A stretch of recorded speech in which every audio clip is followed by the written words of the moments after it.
यही बताने के लिए लोग यहाँ मंचों से बोल रहे हैं और हम सब गप मार रहे हैं। आपको लग रहा है कि लोग ऐसी भाषण दे रहा है, इसी भाषण के समझने से आपके घर में राशन आएगा, नहीं तो झाल बजाते रहिएगा, कुछ नहीं मिलेगा। जो जातिवाद है वो इतना महीन है कि जितना ज्यादा पढ़ा लिखा जातिवादी मनुवादी होगा वो उतना महीन जातिवाद करेगा। पीढ़ी दर पीढ़ी अशिक्षित हैं, वो पीढ़ी दर पीढ़ी लाचार हैं, वो पीढ़ी दर पीढ़ी बेबस हैं। ये हम लोग की नैतिक जिम्मेदारी है जो फूले पेरियार अंबेडकर और बाबा साहब को मानते हैं। यही तो लड़ाई है जो पीछे छूट गया है, जो लाचार है, बेबस है, उनका हाथ थामना है। क्योंकि हमको जो भी मिला है वो हमारे महापुरुषों से मिला है, बाबा साहब के कर्मों से मिला है। आप कल्पना कीजिए कि रविदास न होते, कबीर न होते, बाबा साहब न होते, जगदेव बाबू न होते, कर्पूरी ठाकुर न होते और ये आरक्षण न होता, बीपी सिंह न होते, शरद यादव न होते, रामविलास पासवान न होते, तो मैं कहीं नाले में गिरा हुआ गटर साफ कर रहा होता।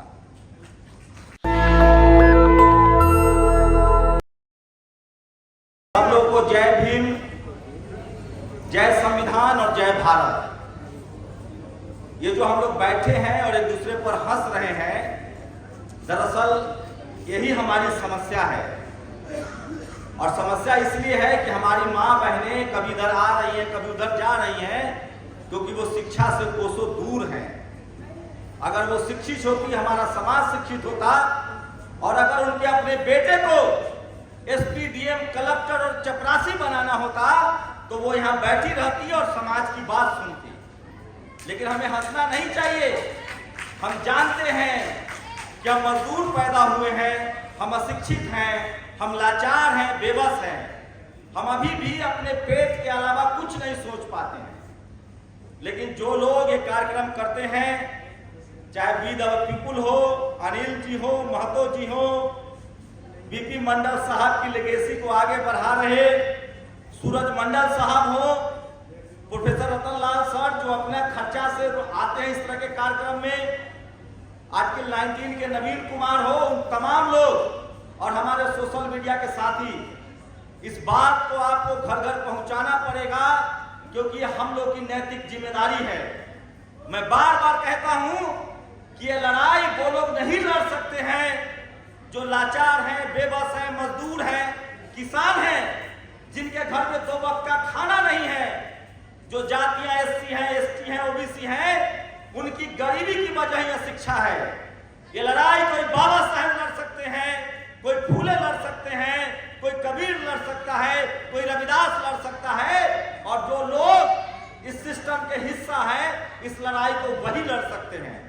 क्योंकि जो जातिवाद है वो इतना महीन है कि जितना ज्यादा पढ़ा लिखा जातिवादी मनुवादी होगा वो उतना महीन जातिवाद करेगा। मैं आप लोगों को मोटा मोटी 2-3 बातें कहना चाहता हूं कि अगर आप लोग जो नहीं पढ़ा लिखा है, जो अपने जाति के काम में फंसा हुआ है, जो बैल पाल रहा है, भैंस चरा रहा है, ड्राइवरी कर रहा है, सब्जी बेच रहा है, जो सेवा कर रहा है, वो इस लड़ाई को नहीं लड़ सकता है। क्योंकि ये जातिवाद इतना महीन जाल है, इसको वही तोड़ सकता है जो कम से कम शिक्षा लिया हो और सिस्टम का हिस्सा हो। एक बार लालू यादव ने कहा था कि ये जो जातिवाद ऐसा मकरजाल है, इस मकरजाल को वही तोड़ सकता है जो व्हाइट कॉलर जॉब में हो, जो मीडिया में हो, जुडिशियरी में हो, कॉलेज यूनिवर्सिटी में हो, ब्यूरोक्रेसी में हो, बिजनेस में हो। जो अपने जातिगत पेशा में है वो इस काम को नहीं लड़ सकता है, नहीं तोड़ सकता है। तो जो लोग भी यहाँ अंतिम आगे की पंक्ति में बैठे हुए हैं, उन सब का बहुत बहुत शुक्रिया, क्योंकि मुझे पता है आप लोग इस लड़ाई के मर्म को समझते हैं, इस लड़ाई को समझते हैं। और मैं इतना ही कहूंगा कि दुनिया में आपकी किस्मत बदलने कोई नहीं आएगा। जो बहन माता जी लोग बैठी हुई हैं, आप चाहते हैं कि आपका भी छत का घर हो, आप चाहते हैं कि आपके बच्चे एसपी, डीएम, कलेक्टर, दरोगा बने, आप चाहते हैं कि आपका भी सम्मान हो, आपको कोई परेशान न करना करे, तो इस तरह के कार्यक्रम में आना पड़ेगा और आपको समझना पड़ेगा कि पढ़ाई लिखाई, बिजनेस, व्यापार ही आपका भला करेगा, नहीं तो और कोई नहीं ये जो आप आ रही हैं, जा रही हैं, इससे हमारा कुछ नहीं बिगड़ जाएगा। हम अपने आने वाले नस्लों को मजदूर और गुलाम बना देंगे। जैसे हमारे बाप दादा भैंस पालते थे, बकरी चराते थे, हमारे युवा लोहा पीटते हैं, सड़क बनाते हैं, नाली बनाते हैं, मजदूरी करते हैं। इस देश का एक तबका है जो जातिवादी है, वो चाहता है कि आपका बच्चा वही काम करे और वो सिर्फ मलाई खाए। आप मेहनत करें, सड़क बनाएं। तो जो लोग यहाँ बैठे हुए हैं, 5-5 मिनट जो लोग बात कर रहे हैं, वो कोई गरीब लोग नहीं है, वो आपसे पैसा लेने नहीं आए हैं, वो अपना समय निकालकर आपको समझाने आए हैं कि आपकी जिंदगी कैसे बदलेगी, आपके घर में खाना कैसे आएगा, आपको मान सम्मान कैसे मिलेगा। इसलिए 5 मिनट 10 मिनट दीजिए, यही आपकी जिंदगी बदलेगी, यहीं से आपका किस्मत बदलेगा। नहीं तो पीढ़ी दर पीढ़ी हमारे बाप दादा भी मजदूर थे, हम भी मजदूर हैं और हमारी आने वाली नस्लें भी मजदूर रहेगी। तो सब लोग एक बार ताली बजाइए जो लोग इस हॉल में हैं अपने लिए। आप समझिए इस बात को। कोई 2 वक्त का खाना खिला सकता है आपको, लेकिन ज्ञान की बात नहीं कहेगा। ज्ञान की बात कहेगा तो आप सालों साल के लिए अपने लिए खाना बना लेंगे। तो हमारी तरक्की पढ़ाई लिखाई में छुपी हुई है और यही बताने के लिए लोग यहाँ मंचों से बोल रहे हैं और हम सब गप मार रहे हैं। तो उनका कुछ नहीं बिगड़ जाएगा। वो लोग डॉक्टर है, इंजीनियर है, प्रोफेसर है, पत्रकार है, 2-2 लाख रुपया तनख्वाह है। वो इसलिए यहाँ के बोल रहे हैं कि कल आपका बच्चा भी नौकरी करे और आपका बच्चा भी सफल हो और उसको भी लाखों की सैलरी मिले। आपको लग रहा है कि ये लोग ऐसी भाषण दे रहा है। इसी भाषण के समझने से आपके घर में राशन आएगा, नहीं तो झाल बजाते रहिएगा, कुछ नहीं मिलेगा। न हमारे बाप दादा को मिला, न हमको मिला और न हमारे आने वाले नस्लों को मिलेगा। अभी यूपीएससी का रिजल्ट आया सर, जितना कुर्मी, कुशवाहा, यादव, दलित पिछड़ा है, किसी को 200 नंबर से ज्यादा दिया ही नहीं है। 200 के सब नीचे।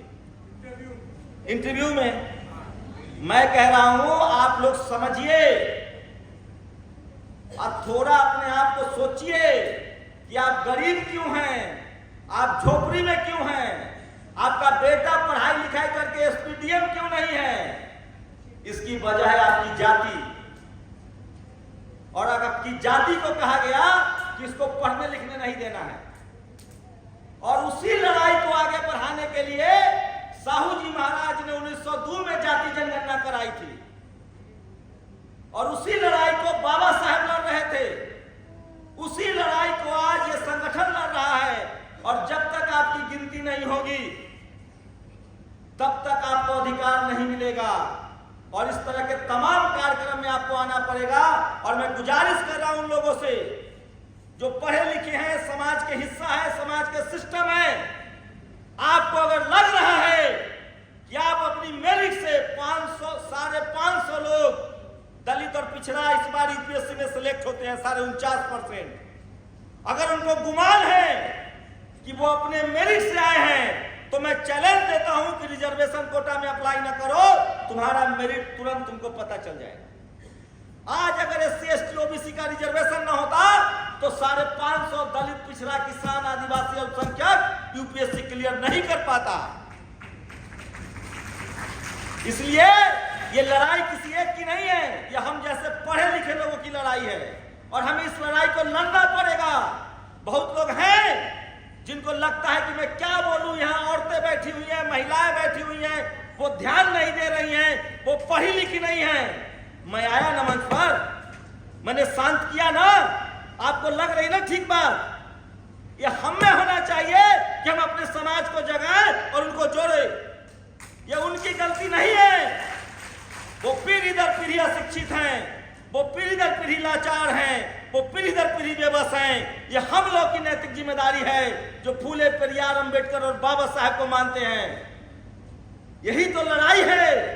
जो पीछे छूट गया है, जो लाचार है, बेबस है, उनका हाथ थामना है, उनको समझाना है कि आरक्षण बचाना है, जाति जनगणना कराना है, संविधान बचाना है, तभी तुम्हारे सर पर छत आएगा, तभी तुम्हारे शरीर पर कपड़ा आएगा और तभी समाज में तुमको मान सम्मान मिलेगा। ये हम लोगों की जिम्मेदारी है। और अगर हम लोग इसको करने में फेल हो रहे हैं तो ये हम फेल हो रहे हैं, हमारा शिक्षित समाज नहीं फेल हो रहा है। अगर बाबा साहब ने ठान लिया होता कि मैं सिर्फ पढ़े लिखे लोगों की बात करूंगा तो आज मैं इस मंच पर खड़ा नहीं होता।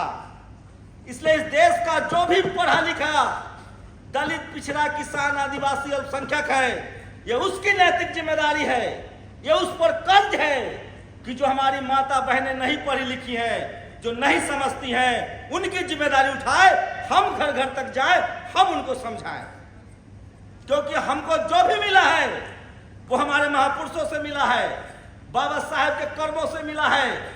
आप कल्पना कीजिए कि रविदास न होते, कबीर न होते, बाबा साहेब न होते, जगदेव बाबू न होते, कर्पूरी ठाकुर न होते और ये आरक्षण न होता, बीपी सिंह न होते, शरद यादव न होते, रामविलास पासवान न होते, तो मैं कहीं नाले में गिरा हुआ गटर साफ कर रहा होता।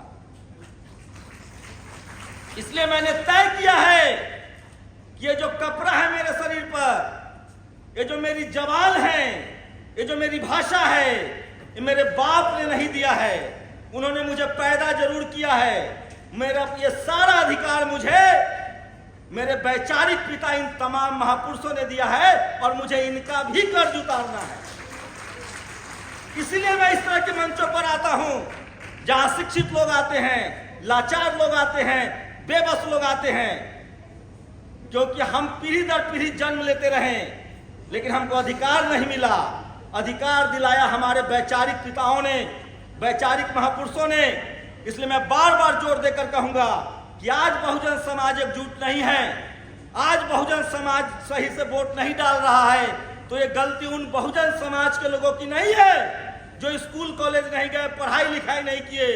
ये उनकी बेईमानी है जो आरक्षण से आए, बाबा साहब के संविधान से आए और वो अपने समाज के लिए नहीं लड़ रहे हैं। ये मैं बेईमान हूं, ये मेरी जिम्मेदारी है कि मैं अपने बात को आप तक नहीं पहुंचा रहा हूं। इसलिए ये लड़ाई पढ़ा लिखा समाज लड़ सकता है, पढ़ा लिखा बहुजन लड़ सकता है। हम उनसे उम्मीद ना करें जो इस सिस्टम के हिस्सा नहीं है।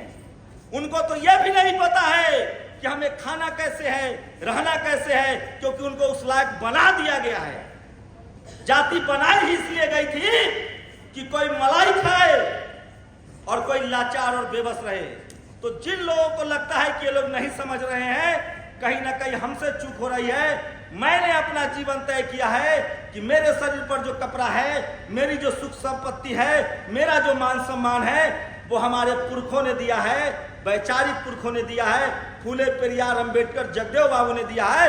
हम इस लड़ाई को आगे बढ़ाएंगे तब तक जब तक ये देश समतामूलक न हो जाए, जब तक इस देश का हर आदमी बराबर का न हो जाए, सबको बराबर का मान सम्मान न मिल जाए, और तब तक हम ये करने में असफल रहेंगे। तब तक ये हमारी फेलियर है, हमारे उन भाई बहनों का नहीं जो कहीं इस देश के रेस में पीछे छूट गए। इसलिए हम पढ़े लिखे लोगों की जिम्मेदारी है कि डॉक्टर की जिम्मेदारी होती है कि मरीज ठीक हो। अगर मरीज ठीक नहीं हो रहा है तो डॉक्टर दोषी है। अगर कोई छात्र नहीं पढ़ पा रहा है तो मास्टर दोषी है। बहुजन समाज के पढ़े लिखे नागरिक के नाते मेरी जिम्मेदारी है कि इनकी लड़ाई को हम आगे बढ़ाएं, और वो ये देश का पढ़ा लिखा तबका कर रहा है। बहुत बहुत शुक्रिया, आपने मेरी बातें सुनी। कई लोगों को अच्छा भी नहीं लगा होगा, लेकिन मैं फिर कह रहा हूं, ये जातिवाद इतना महीन जाल है। अगर बाबा साहेब नहीं पढ़ते, फूले पेरियार, अंबेडकर, जगदेव बाबू नहीं पढ़ते तो इस जातिवाद को नहीं समझते। रतनलाल जी, सूरज मंडल अगर नहीं पढ़ते, नवीन कुमार नहीं पढ़ते तो इस जातिवाद को नहीं समझते। इसलिए लड़ाई पढ़े लिखे लोगों की लड़ाई है। जय भीम, जय संविधान। शुक्रिया। नेशनल दस्तक की आपसे गुजारिश है कि अगर इसको बचाना चाहते हैं तो नेशनल दस्तक को सब्सक्राइब करने के लिए रेड कलर के सब्सक्राइब बटन को दबाएं, फिर बेल आइकन की घंटी दबाएं। नेशनल दस्तक को बचाने के लिए बहुत जरूरी है कि हर खबर को शेयर करें, लाइक करें, कमेंट जरूर करें।